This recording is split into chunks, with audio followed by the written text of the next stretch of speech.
ดี๋ยวท่านครับเป็นสิมาสรุปนะครับสรุปเรื่องราวต่างๆที่ท่านฟังมาอันนี้นะเป็นสิสรุปแล้วเดี๋ยวเราสิประกาศรางวัลกันว่าผู้ใดสิได้ที่1ที่2ที่3รางวัลจะมีอย่างแน่แหละผมกับว่าต้องผมคือกันเด้อ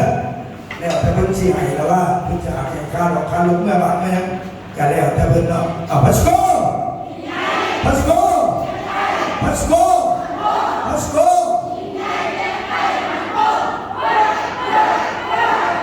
เสียงปรบมือนะครับตอนรับทุกท่านนะครับท่านผู้ชมที่ชอบเพลงเรื่องราว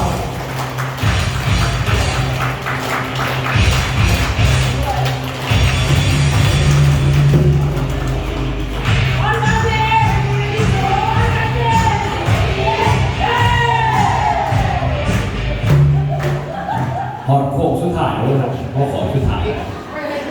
เป็นไงดีบอ2 วันขึ้นดีเนาะไอ้บินพอดีสัมพันธ์ในพวกจัดไอ้เขาเรียกว่าทั้งหมดนี่ทุกท่านเขาใครเขาจืดเนาะแม่บอก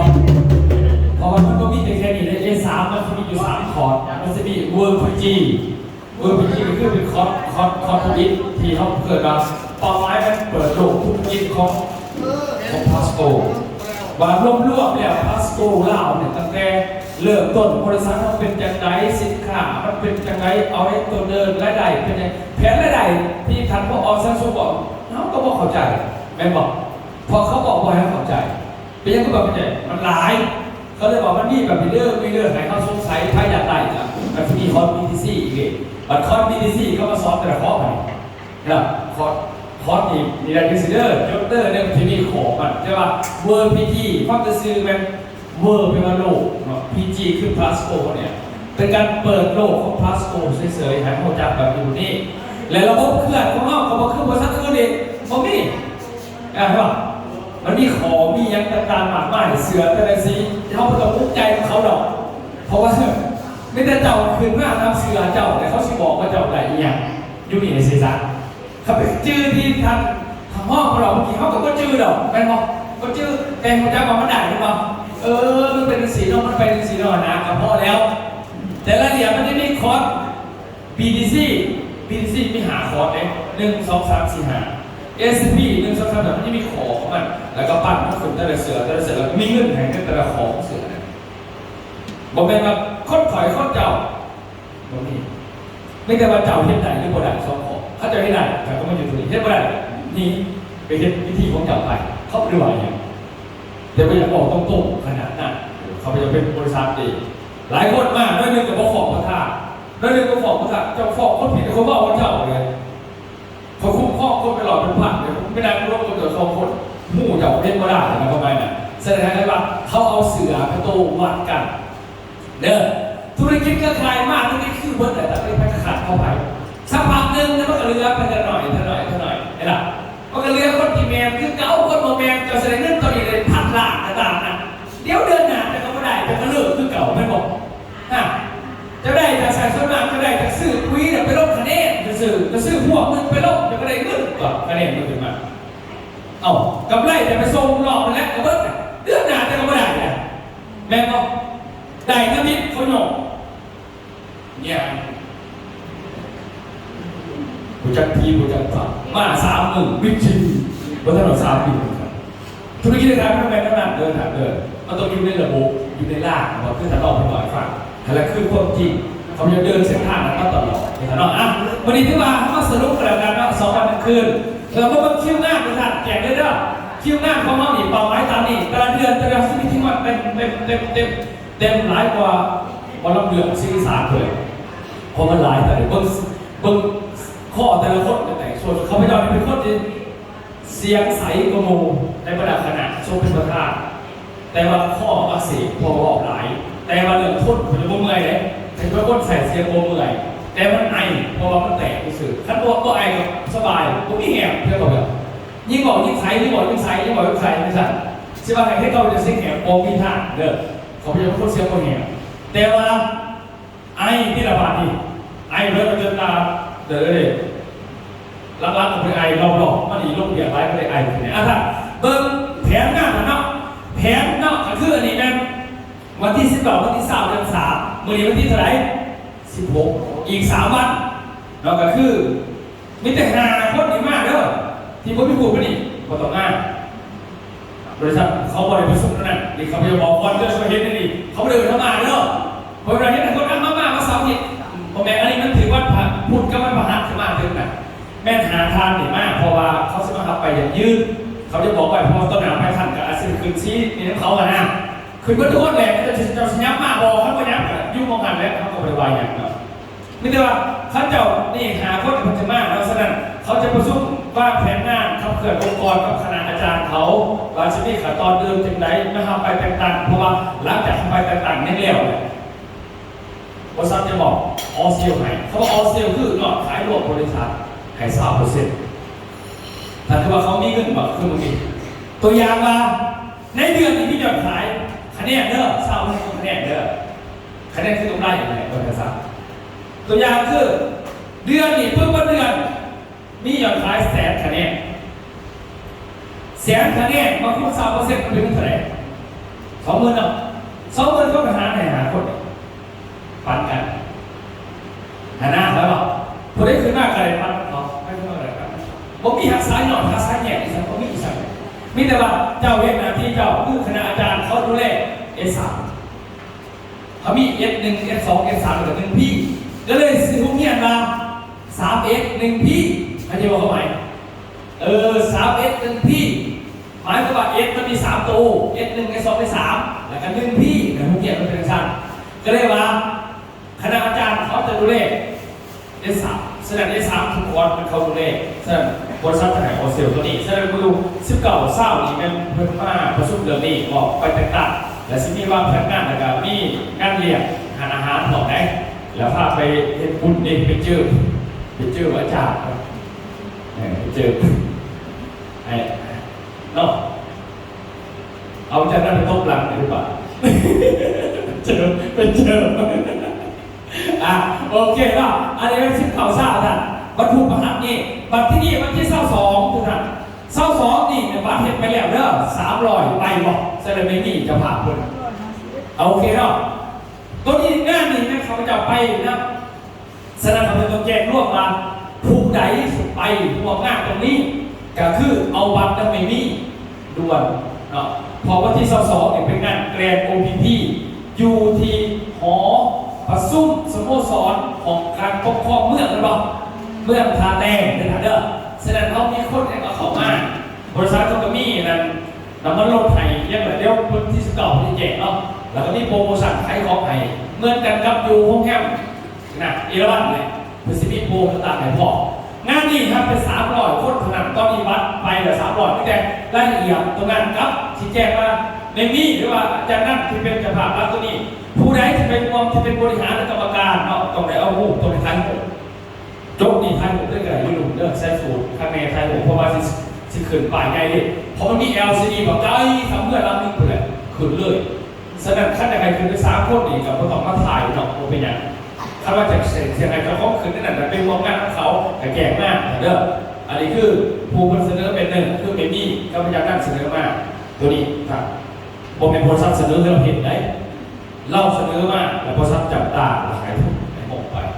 แสดงทุกท่านคนที่เสนอเห็นเอฟเป็นได้ต้องเป็นบริหารเท่านั้นแต่คืออาจารย์ท่านเป็นบริหารเนี่ยเราก็ได้เสนอมาได้ตัวนี้นะทุกคนที่เป็นบริหารเขาเป็นสมาชิกคือเสนอมาได้พยายามแค่ปานเขาบ้างเขาจะเห็นเป็นโลก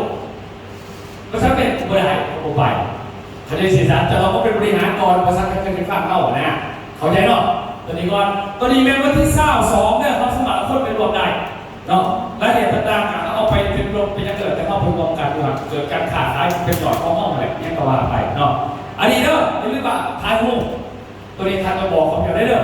ให้นั่งหาอยู่เอาเดี๋ยว3 คนเดี๋ยวกระเพาะกระตัวเนี่ยถ้าเราสิเป็นรวมกับแจกหน้าถ้าเราเป็นรวมก็จะบอกว่าประธานมาทานแดงผู้เอิญหาข่อยผู้เอิญหาเจ้าเดือดคนเรียกข่อยเจ้าต้องหาข่อยไม่เป็นแม่ไม่รู้แม่แต่ว่าพอจะแจกบำบัดจะไม่มันใครคนไปนั่งรายงานเจ้าดูเราไม่เอาซอนขนาดนั้นเลยว่ามันมีคนเห็นแต่300 คนแต่ที่เจ้าเชียร์เขาบอกนะเขาเห็นตามเขาเจ้าชิบะประธานเองที่มาเจกโมเมนต์เนาะข่าวที่เราถึงเชิญไปเหมือนกันแสดงว่าทางเราคุยกันตรงนี้เด้อยกไปฐาน2เนี่ยวันนี้ต่อมาวันที่29 ถึง 30 เดือนนี้ทุกท่านอันนี้มันเคยมา BP Executive คือสั้นเวทีอันนี้แม่วงกลมที่หาคือข้าพเจ้าคนแรกก็บอสแกอิสติเห็นบอกเขาจริงวงกลมมันมีการวงกลมวงกลมที่หนึ่งบริหารโดยเขาดูแลวงกลมที่สองกรรมการแต่กรรมการเราเคยเห็นวงกลมจะเขาแต่เถื่อนผมสนใจเพราะอันนี้คือเราต้องสำรวจไปฟ้องแต่ก็ไม่เหลือพวกขอด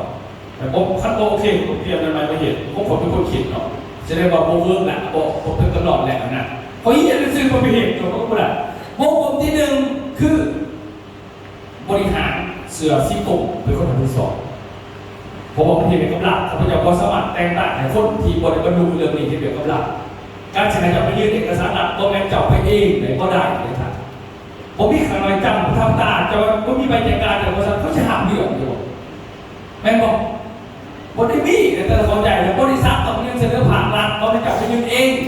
ไอ้บริษัทให้จับไปยื่นนั่นเองแม่บอกก็ไม่จับมาเติมมาเต็มเองเลยมันเป็นของเจ้ามันเป็นเรื่องหนักเขาไว้นะฉะนั้นจะเราจะว่าบริหารในบริษัทต้องแต่งตั้งนะว่าให้เป็นแทนบริษัทเดิมN1 เด้อสำหรับคือสิ่งที่งานอยู่นั่นถ้าแดงเนี่ยกับบริหารทุนจะยืนเป็นได้ถ้าเสร็จกับบริหารเข้าห้องออกประมาณกรรมการสูตรที่บวกเข้ามาเห็น S2 จะต้องเช็คเป็น1 S2 ถึงมากแต่ภาษากระจายเงื่อนขาจะออกตารางมาที่ท่านขันรอบตลอดมันมีเงื่อนอีก3%ให้จับแต่ว่าจะต้องเช็คมาถ้าเบตอนนั้นเขาก็บริจาคให้ดีคนตัวเขาบริจาคแต่จะเอาพวกข่อยจะไปต้องเฮ็ดมากเขาไม่เป็นเบียดไปเรียนตัวไหนนะมันไม่คิดเองตัวเองไม่ส่งไปป่ะเขาต้องเป็นเพื่อน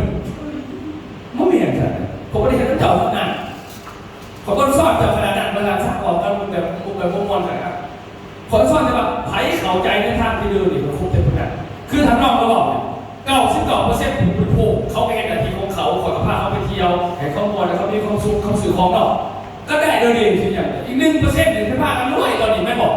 ไพ่ใช่ไหม1%แต่คอยชื่อเล่เจ้าเขาก็มีเสือขัดถึงมากเมื่อคอยไปหาเจ้าเจ้าไม่มีอย่างผมเลี้ยงเจ้าเลยคนไม่ยอมด่าบอกกันหรอกในร้านวันที่19 สั่งไปยังโคกครับพอคอยเอาโคกเต็มคนติดตำแหน่งติดบริษัทแล้วกับผ่านมาก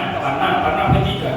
มันเป็นของมันไปเราเข้าใจเด้อผ่านมากก็คือประจำนะเขาสิส่งหมอกต่อเพราะว่าเบี้ยมันลายเนาะเขาไม่นำคิดเองได้เขาไม่คิดต้องเจ้าเลยว่าตัวเจ้าต้องคิดจะได้งานจดที่ใดคอยที่เห็นยังไงที่เป็นรุ่นนี่นะถ้าเช่นธุรกิจนะครับบางทีเป็นผู้บริโภคซื้อไปเที่ยวถามไปเที่ยวไปนะฮะการเงินทั้งหมดเลยก็เต็มที่เนาะเจ้าซื้อคุยไปเลยคุยไปเชื่อไว้เห็นเนี่ยบอกว่าขอยืมเงินเจ้าจะใส่คุยอ่ะไอ้บอกเจ้าก็ซื้อคุยไปบ้านคุยการตายมันจับเจ้าของมันเจ้าจะหวานเองไม่บอกอันนั้นมาไปเที่ยวเขาก็ห้ามจะเที่ยวเขาต้องคอยให้คุยกันแล้วพอคุณไปเที่ยวกับตัวเจ้าพี่ไปบอกเขาไม่ได้ตัวเจ้าว่าจะไปว่าจะรวนบอกเขาจะโจมเลยกับเจ้าไม่บอกมันนั่งเครียดเลยจะคุยกัน3 ดังไปสังเกตไปที่เจ็ดเส้นสูงขึ้นพื้นนะผู้ขาดหลังมันต้องขาดมันไม่เนี่ยเจ้าเลยนะเขาใจนอกแต่ละกลุ่มมันบริการเดียวกันเขาจะได้ศึกษาเขาบริวารอย่างนี้เขาเครียดเขาบริวารอย่างเขาว่าแต่แบบผู้ใดเขาใจจะเดินถึงมากแต่เขาก็เดินจากยูทุกนั้นคอยส่งเสริมจุดไหนก็แม่ว่าคอยส่งเสริมจุดเจ้าว่ามันจะเป็นถือไหนก็แม่คอยใส่เจ้าสิ่งที่เจ้าเป็นชื่อเขาใจหนอจะม้วนนั่นน่ะเดี๋ยวเขาจะให้เขาเห็นนั่นน่ะเขาคอยไพ่ก็เลยจะไปเห็นดิเขาก็ใส่เจ้าหน้าที่จะเป็นนั่นน่ะก็แม่ว่าจะถือใดคอยเป็นคนสั่งคนองค์กรเนี่ยคอยต้องปั้นคนทุกกลุ่มแต่เวลาคอยคบกับกลุ่มเจ้าเขาต้องรูปแบบเจ้านี่สิเอาแบบง่ายๆตัวอย่างคอยเป็นเจ้าของสวนสัตว์ผมเป็นเอาเป็นสัตว์ได้ตัวอย่างเขาเลี้ยงไก่เขาเลี้ยงงูเขาเลี้ยงหมูเขาเลี้ยงวัวเขาเลี้ยงแมวเนาะแล้วไม่ต้องเขาใส่อาหารเขาใส่อาหารงูไปให้งูได้หรอแล้วเขาไปอยู่ในงูเขาก็บอกภาษางูก่อนไม่บอกเอาเนื้อให้มันกินงูจะใส่เนาะนี่นะไม่บอกแล้วเขาไปอยู่ในไก่เอางูเขี้ยงูมันเขี้ยมันได้ติดกัดด้วยไปอยู่ในไก่แต่จิ้มป้าบอกเขาแต่มึงโง่กับงูเขาจะบอกเขาหมายเขาคอยเรียกฟ้าซักอยู่6 กลุ่มจะกระจายเขาหมายแสดงไม่ได้เขาแบ่งเสือเลยเขาแบ่งกลุ่มคนที่เขาให้อาหารฉะนั้นมันเป็นแบบพึ่งไม่เห็นมันพึ่งชิ้นพึ่งไม่ได้เจ้าโง่แบบงูเขาไม่ได้เรียกว่าเจ้ากันเลยว่าเพราะเขาใจเขาจะชนะเนาะ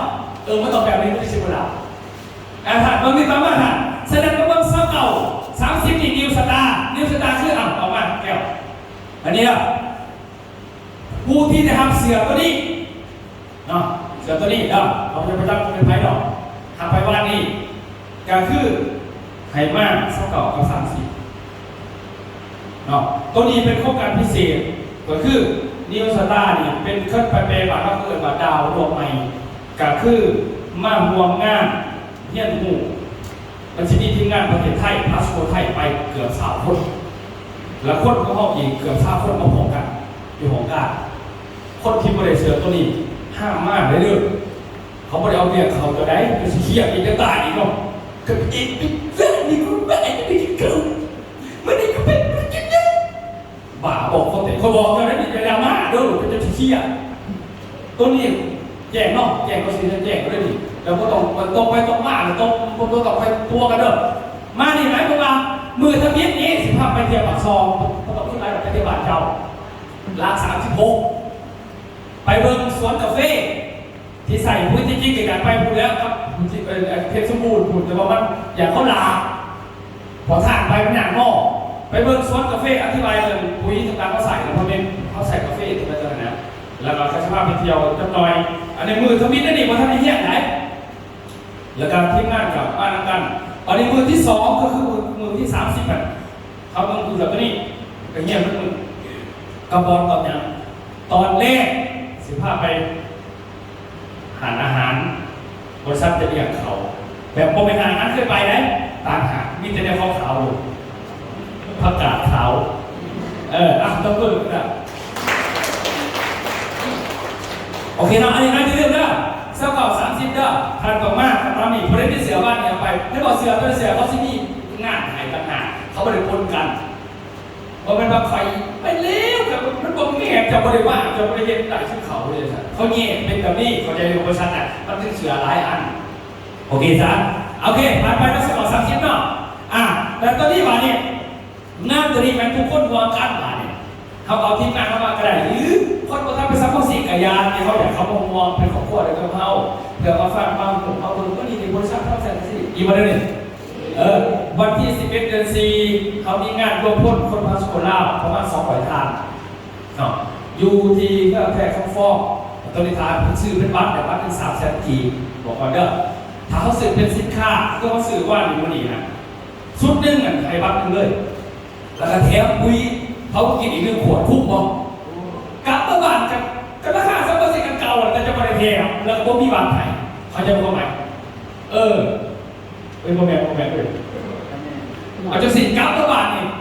ซื้อคือเก่าบ่มีแต่ของแถมแต่บัตรที่เก่าหนึ่งโอเคเนาะเข้า10 ปีตัวนี้เป็นวันที่ประมาณวันที่5ต้องเป็นปิดนะเพราะว่าเขาต้องไปเตรียมสถานที่กับคนนะอย่าไปโกหกกันตัวนี้เด้อตัวนี้เสื้อนี่บริมีหายได้หันเด้อมันแพงซื้อเอาตัวละ100,000 กีบเสื้อเนี่ยบอกว่าซื้อเอาขาผลิตเสร็จจริงข้างหน้าเดี๋ยวเมื่อนี่ไปเบิ่งเอาเป็นเพราะว่าเขาจะสร้างมาเป็นแบบอย่างเพราะอย่างขนาดก็ตรงกันมันมาหอดได้แบบที่เราสารลงตัวไปเบิ่งเมื่อนี่ไปเบิ่งที่หอการกระดาษไปเบิ่งทางเก่าไปเบิ่งเขาเอามาแล้วเนาะตัวนี้นี่เด้ออันนี้คือซื้อสินค้าที่สุดแหละกาแฟ1 สุดให้3 ใบถามไปแนะนำคนกาแฟเด้อเอาใช้เป็นโอกาสเลยแต่ยังคือจากสปอร์ตแนะนำคนที่ซื้อกาแฟครับชุดหนึ่งเขาได้3 ใบแนะนำอีกตัวหนึ่งได้3 ใบเข้าได้ฟรี3 ใบไอ้เจ้าจะสั่งไหนอันนี้คือ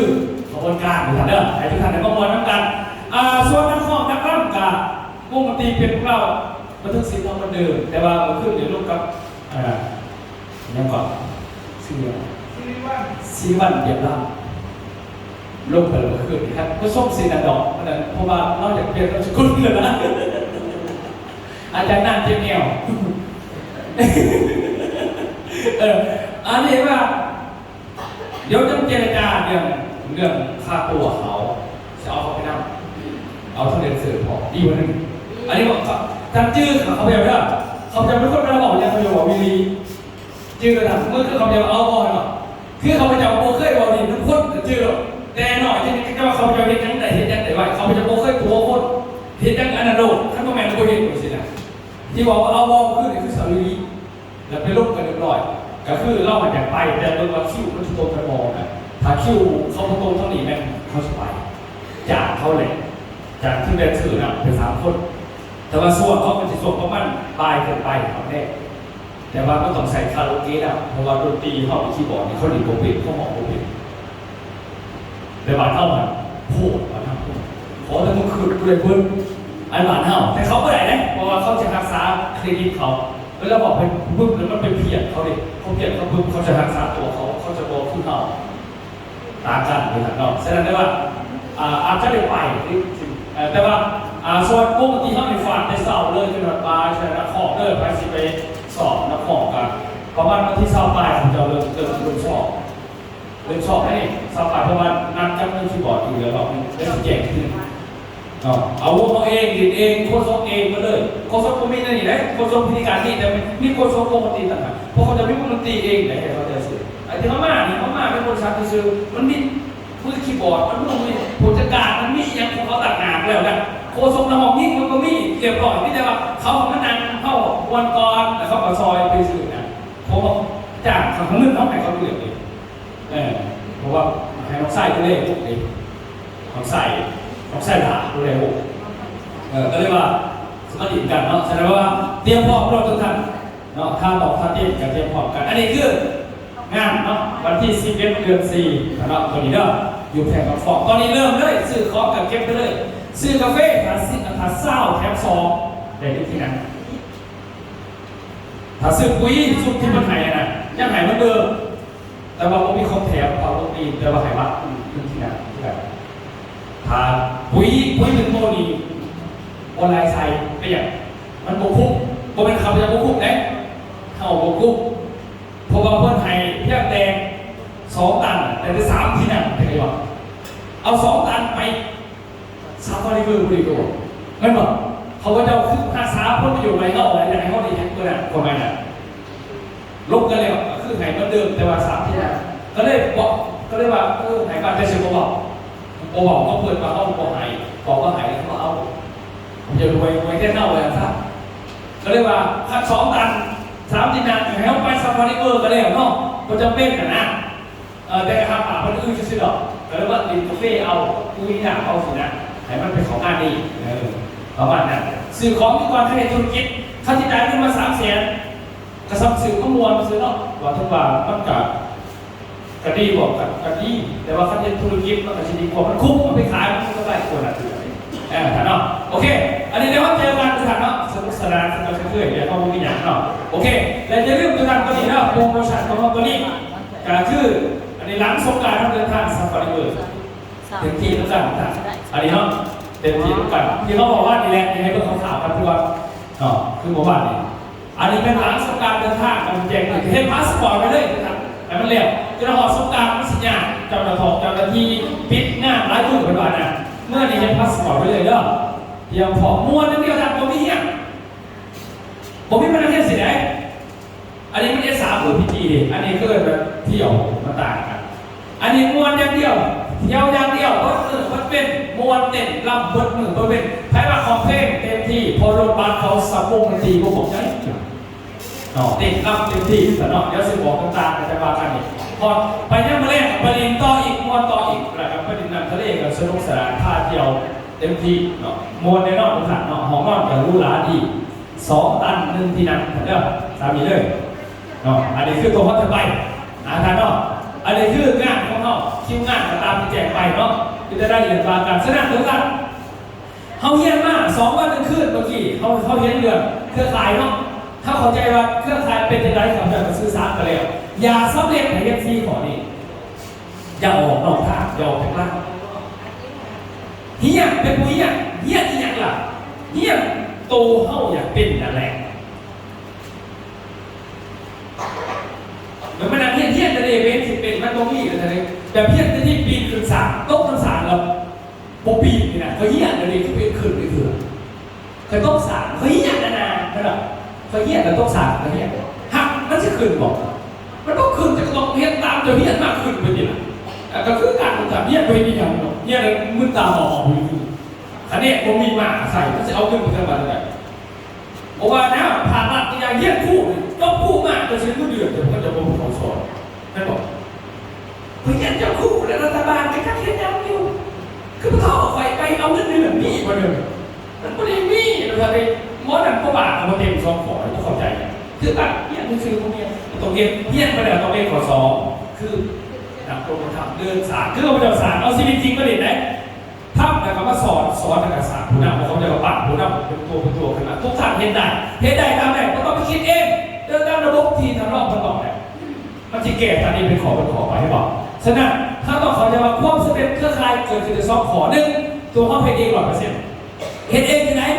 อยู่ในบรรยากาศทุกท่านคิดยังบ่ออกอยู่ในบรรยากาศบริษัทนี่ยังไปหรือเปล่าเขาจะบอกไปมวนน้ำเขาประทานที่ไปกระยาส่วนบริษัทบริษัทไปเองแหละไปมวนแต่ไปมีบทบาทบอกเด้ออย่าไปมวนในซื้อสังเกตดูเลยบริษัทเนี่ยมันไม่ยังกับเอาเว้ยหอมผมก็เป็นปกติเลยเนาะยังกระยาให้เขาเห็นเข้าอ่ะนะอาจจะคือแบบให้มีส่วนบวกในบรรยากาศไปเขาคอร์สไปเที่ยวไปนี่บรรยากาศให้เขาไปอันนี้คือความเสด็จขอที่หนึ่งเข้าต้องไปอยู่ในบรรยากาศก่อนและข้อที่สองเป็นตัวเข้ากับผู้นำภาพที่งานของเขาเอง100%นำภาพเพียงยังนำภาพเขาไม่ได้ขาดเท่านี้แหละเราต้องไปคิดเนี่ยสิไปอันนั้นไปอันนี้อย่าฝ่าเอาซ้ำนี่ก่อนตัวเข้าไปทุกอันที่บริษัทนี้หลังจากนั้นเขาเอาที่งานเราเนี่ยมากไปที่เขาทุกอันที่นี่จบเนื้อจะคอยสังเกตตัวว่าเขาเสียต่อนายวันนี้นายเราไปเห็นสิพ่อสนามนี่ยังแต่ว่ามีส่วนหัวบริษัทเขาเข้าอยู่หรอกคือสารต่อสนามง่ายที่สุดตอนนี้บริษัทเราไม่ได้ส่วนมากหาขอพ่อแต่ส่วนมาดับหนึ่งกับส่วนมาเนี่ยส่วนมาเที่ยวกันส่วนมาเที่ยวส่วนมามวนส่วนมามีโมส่วนมามีสุขภาพดีส่วนมีอะไรพ่อครับมาเองครับ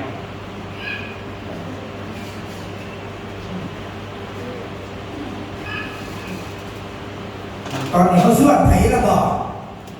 เขาจะได้ส่วนไถจากคนเลยคนเดียวเดี๋ยวมาเบื่อสักวันถือเลยครับตัดมาเบื่อถือแล้ว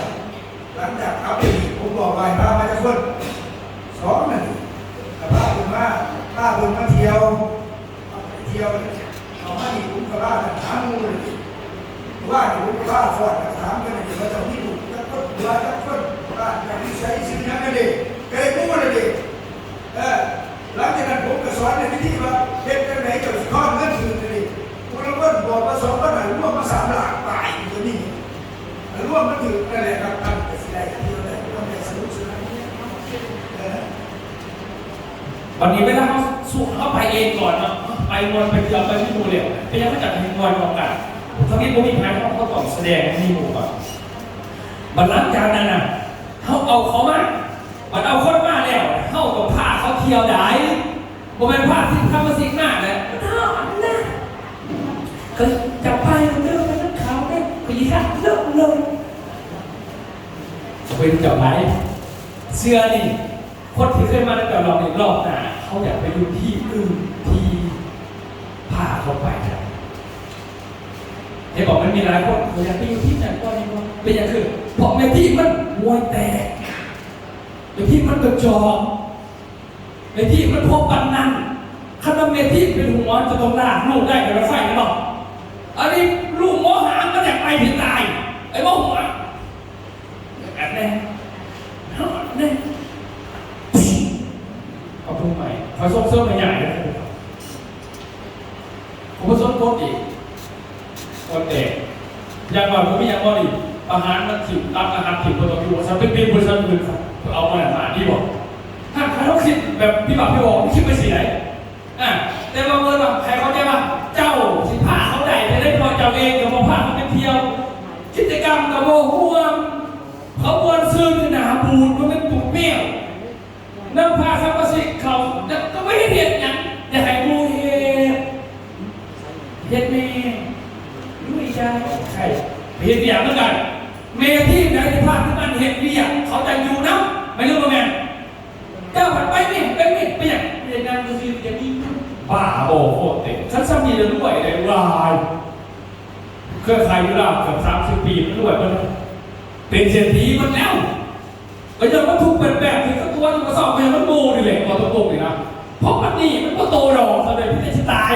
ตัวมันจะโตเนี่ยแบบมันโลกไหนโตเขาตายเขาโตเห็นหรอสนามต่อผ้าเขาเห็นก่อนเขาใจตลอดสนามนี้คือขอดึงต่อเขาใจแต่ในก่อนเขาขอจะบันเป็นยังตัวเขียนผ่านโก้เขาก็เขา ที่ยวมีรางวัลพิเศษของเขานี่ให้เขาเที่ยวแบบง่ายๆให้มีความสุขความมวลสูนให้ความรักสามัคคีแบบครอบครัวให้สุขภาพที่ดีให้มีเงินใส่สำหรับคนเห็นเบียดเด้อคนบริเบียดไม่ทำงานจริงต่อบริษัทเข้ากับเห็นเบียดนั่นนิติกรรมไปถึงต่อสินค้าเขาก็มีเปิดตลาดออกสมุนไพรทำทุกอย่างมันดีเลยสัดเจนผู้แบบคุณคิดจะดีทุกท่านมีแต่เมาเสียงทำไหนนะครับแต่เขาจะขยันสำเร็จ SM บวก MM เนอะอยากเรียนต่ออย่างไหน SM ก็คือภาษาอังกฤษหน่อยเขาว่า Single Level Marketing คือแผนงานของบริษัทฉะนั้นอยากสำเร็จให้ไปเห็น SM ก่อนก็คือไปเอาเงินหาคอนี่นะเห็นเองก่อนเข้าใจเนาะเห็นเองก่อนอย่าฝากไปหาสมุสิเองนี่ไปหากำไรเองก่อนไปขยายในน้ำสมุสิคนละ50 บาทเองก่อนและเฮียหนุ่มที่ประสุมเอาเงินที่ไหนก่อนยับมาแต่ละคอต้องให้ได้และก็ตั้งทีมจะครบให้ถึงมากหลังจากนั้นแล้วMM มันต้องเฮ็ดMM มันต้องเฮ็ดสักไม่ใช่เขาปั่นทีมนะปั่นทีม2 ทีมที่เขาเห็น SM พอนี่เขาเห็น SM ก่อนปั่นทีมนี้ให้เขาเห็น SM คว้าเห็น SM เดี๋ยว MM จะกระสำเร็จขันแต่รวยไปเดี๋ยวเสียอธิบายยังไงส่งเสริมเขาให้เขาเพียรเอาหาคอยาสิเป็นปันเงินกับเขาได้หาคอนี้อันนี้เขายาเขาได้ได้ตัวนี้นี่เป็นปันน้ำขาวมากันเลยพอสับหนึ่งเมื่อเขาพเจ้าแม่เขาพเจ้าปั้นคณะเขาให้MC คณะเขาขึ้นมาเขาไปเขามั่นไหนเขาให้สายที่ทีมเขาเห็นหมอบเขาเบิร์ดถูกคอข้างล่างกับทรงโตทุกคอเขามีทีมเห็น SM หลายทีมเข้ากับสำเร็จMLMผมเป็นว่าเขาจะได้ตัวนี้ยังถึงไม่ยากถ้าเขาอยู่ติดในเจ้าอะไรเจ็ดโลกธุรกิจมันเป็นในสายดูตอนจะพูดบอกว่าแต่ในเรื่องเจ้าเนี่ยเขาไม่จ้าเจ้าหรอกเขาจะต้องขอเป็นคนสอนเจ้าเขาจะบอกลูกข่อยจะเป็นทางเจ้ายาจมยังไม่จมลูกข่อยไหนเขาไม่ได้เอาซ่อนเจ้ามาหนักเพราะเจ้าคิดจนสะเด็ดเขาบอกลูกป่าจริงๆนี่บริสุทธิ์ใจเขาบอกคุณนำจะบริสุทธิ์ใจมันไปเอาลูกจะฟ้องเองเป็นรักษาแล้วเขาว่าเขาไม่ให้ขาด้วยพวกคนเนี่ยก็เป็นเมียข่อยนะเมียจับนี่ฉะนั้นขยันสำเร็จแบบนี้เจ้าก็ต้องตั้งเจ้าขึ้นมาตัด SM สายหัวให้เขาเป็นทีมโลกพื้นที่เองเขาเฮ็ดมอบเมียเขามอบหน้าที่ให้เขาเจ้าก็สำเร็จเหมือนกับพระเจ้าไหมเอาง่ายๆสักแง่มาหาคนก็บอกที่อื่นนั้นไปถ้ารอบเราก็มีทีมเราโลกพื้นที่ก่อนอย่างที่เมื่อได้กูเห็นได้บอกเขาจะไม่ไปแล้วจริงไม่ได้ไปนะเพื่อนเมื่อบริไปน้ำเนี่ยบริผลประโยชน์หาคอนี่เป็นของเราบนเลยนะผมจะบริบาลอาถรรพ์เล่าเอามาตอนนี้นะแต่เด็กไอ้คอน้ำเด่นจะหาไม่มีเลยเขาจะเป็นหมวดเคยดูดีนะเจ้าประเดี๋ยวส่งมอบให้เขาบางคนว่าจะหาคนสมองอาจารย์มันบ่มีบ่แม่ดอกเจ้าก็ได้ถูกเขาก็เติมต้นเขาจะไม่ได้เชื่อกินหัวเขาเป็นสมัครตัวเล็กเลยพระชิโมเป็นเดียร์ใครเจ้าไม่บอกถ้าจะอุ้มเขาจะไปปั่นพระสมกุฎเพราะเขาไม่ได้ให้ประโยชน์เขาเลยเขาไม่ได้เขาเลยเอาเองใช่ป่ะฉะนั้นเขาต้องส่งมอบวันนี้เขาจะปั่นทำนอกเป็นเสียงนาคอเป็นของจับเข้าไปพระเอกอาจารย์ท่านนั้นหาคอไปของเราสามอาจารย์สุกก็หาเขาของเราเจนตี้หาเขาของเราเขาจะปั่นไปก็หาเขาของเขาเมียคอยดูเด็กเท่านั้นแล้วก็โยกและสุดท้ายมากคอยเป็นบัตรนี่คอยกันเป็นภูเนี่ยคอยมีคนมาเห็นขายตรงMMเขาเอาหาของคอยการแสดงMLMโบนัสซื้อนี่นะจากคะแนนซื้อไหนเดือนเป็น100,000 บาทเขาไม่ได้ลงเวียนเขาลงเวียนกันแบบนั้นเขาไม่บัตรคนเดียวเขาไม่ได้วิ่งคือความคิดมันต่างกันครับฉะนั้นความสำเร็จของเขาเห็นจังซี่เขามาหาเงินด้วยของแอร์ขันสัตว์เจ้าสิเมื่อยต่อสิโมเมนต์เจ้าก็ดีไหนโมเมนต์เจ้าก็ดีคอยเป็นคู่เจ้าต้องคอยสอนให้เจ้าว่าเจ้าสบายเจ้าไม่ต้องเข้าใจเจ้าอยากโจมจะไปเห็นตี้อะไรเป็นเนี่ยไม่ได้เลยแต่เจ้าติดเพื่อนผมจับก็ไม่ไหวแต่อยากโจมไหนอาจารย์เขาอยู่มาเป็นปีเลยมันจะมีเงินเกิดขึ้นนะบริมาน้ำลายคนนะเขาไม่ได้ขึ้นเจ้าเขาไม่ได้ขึ้นเจ้าเขาส่งออกไปคนอื่นเจ้าเป็นอู้เอาอยากได้ผู้ใหญ่นะอย่าพ่อเขาว่าอีกปากมึงจะปากตายพาไปวงหนึ่งดูจริงเอาถามเนาะอันนี้โยคำว่าน่ะเดี๋ยวเจอกันแล้วกันก็ถามเนาะ ทุกท่านกับที่พบกันอย่าลืมอย่าผ่านเจอกันวันที่11 เดือน 4แต่ว่าตอนนี้เนาะ11 เดือน 4เขาเจอกันแน่นอนมวนแล้วกันหรือวันที่22อย่าลืม22 เดือน 3ลงไปนี่ไทยหูเลยเนาะไทยหูไทยสิออกเป็นเดือนไทยหูเร็วอย่าลืมไทยหูอยู่ข้างหน้าเนาะเอาป้ายไปไว้ไทยอยู่นี่ก่อนแต่ไทยข้างหน้าเราจะเอาเป็นหลักฐานแบบบอกเนาะเขาจะแบบนี้ได้ว่าพอเจอกันอีกที่นึงกันคอร์สต่างๆเนาะในกิจกรรมต่างๆกับพอคุยพอเดินกล่าวให้กันเป็นขอรายละเอียดต่างๆที่ว่าสมบูรณ์แบบมาแหละเอาไปเดินทางกลับบ้านโดยสวัสดิภาพพอตรงเวลากับพอดีกันแหละเนาะเอาไปต้องใช้พิซซ่าเพียงเล่านี่กับเขาแล้วเขาว่าสวัสดีครับ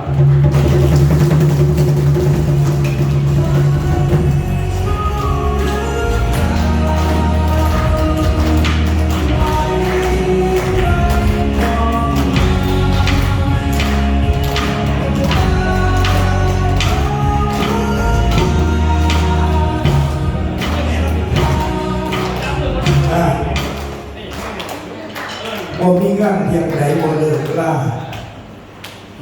มีงานเลี้ยงใดที่ทุลักทุเลแบบทั้งสี่